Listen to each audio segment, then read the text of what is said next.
What's going on, guys? Jacob Skeppers here from JPS, and today we're going to talk about linear versus non-linear dieting for fat loss. So why am I doing this video? There seems to be a lot of misconceptions and misunderstanding about how to appropriately structure or devise a nutrition plan.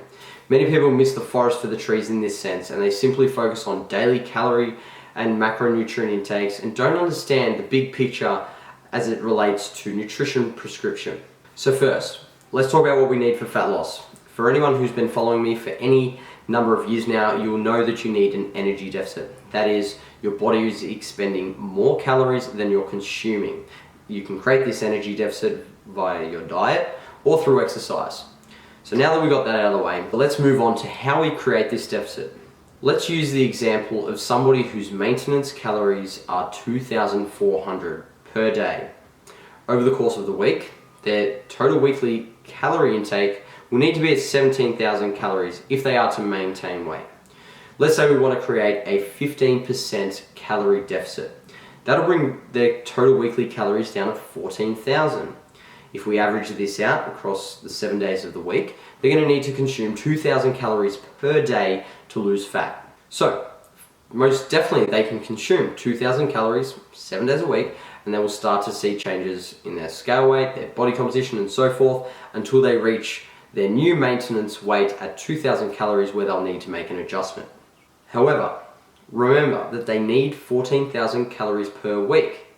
Who the hell says that you need to consume 2,000 calories per day to meet that 14,000 calories? And this is where non-linear dieting comes into the picture. So instead of thinking about our nutrition on a daily basis, we can actually start to look over longer time spans and see that we can have a lot more flexibility and variation in terms of how we structure our calorie intake throughout the week to reach our total weekly calories.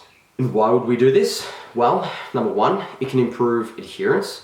Number two, it may improve performance. And number three, when somebody starts to get really lean and they start to see the metabolic adaptations of chronic dieting, it can actually reverse or even mitigate some of the adaptations that we see with long periods of energy restriction. So what is the difference between linear and non-linear dieting?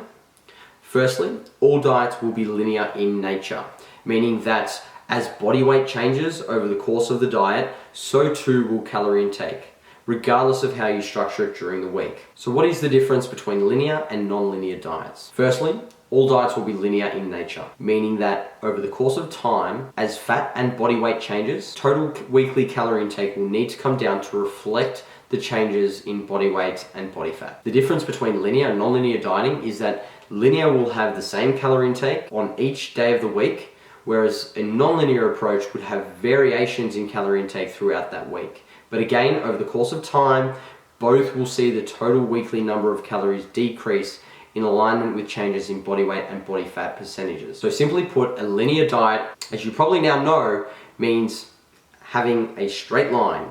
Through the week, you are consuming the same number of calories on each day to reach your total weekly target. Using the example from before of consuming 14,000 calories per week, that would simply be 2,000 calories a day. So when would you use an approach like this for yourself or for your clients? Well, firstly, if somebody's a beginner and doesn't have the requisite understanding of energy balance or even what macronutrients are, I would very much favor a linear approach to their diet because they need to learn about the fundamentals. Overcomplicating things can decrease adherence and motivation, especially if they don't understand what they're trying to achieve. So in the case of somebody who has very minimal education about the fundamental principles of nutrition, I would definitely opt for a linear approach to their diet. Typically, these people are also going to have higher body fat percentages and be at a heavier body weight, meaning they're going to be consuming more calories.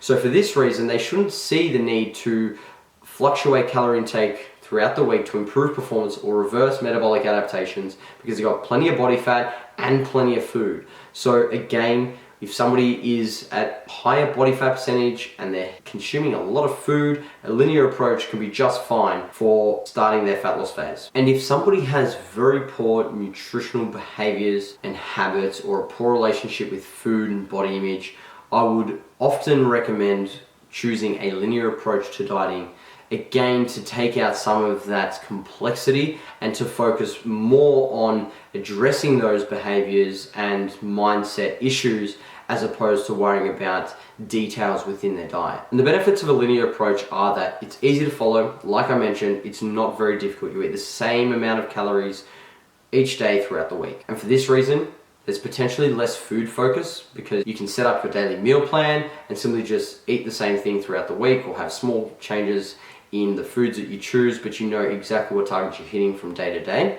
And for this reason, it can also decrease decision fatigue because you don't have to make as many decisions when you're eating the same total calories, total protein, and total fat day to day to day. So when would you use a nonlinear approach to somebody's diet? Again, building off of the context in which we would apply a linear diet, we would want somebody to have good habits and behaviors with their food consumption. We would want them to have a pretty decent understanding of the foundational principles of nutrition, such as energy balance, the importance of protein, and all of these things. And again, if there's somebody who has athletic or performance goals or is at a lower body fat percentage, then we could definitely start to incorporate a nonlinear approach to their diet to help improve their performance, their body composition, and again, make sure that they're adhering to the plan. The benefits of a nonlinear approach are that we can structure food around harder training sessions.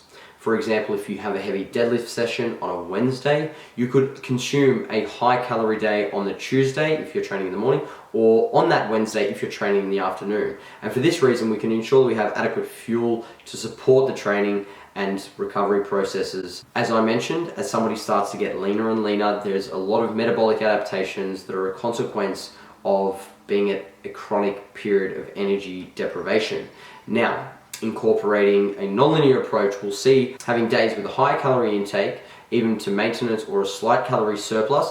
And this has been shown in the literature to be able to reverse some of these metabolic adaptations, such as leptin, hunger, non-exercise activity thermogenesis, and also helping retain lean muscle tissue, because we get an improvement in performance when we consume more food, and that in and of itself can help maintain the hard-earned gains that we've worked for. And the final benefit of a nonlinear approach are that athletes and some individuals love complexity. They don't love moderation and they don't love simplicity. So for these individuals, it can be really beneficial to give them an approach that requires a little bit more detail than a linear approach to their dieting. So finally, we need to remember that adherence is key. So whatever you will stick to or your clients will stick to best is the diet approach that you should employ.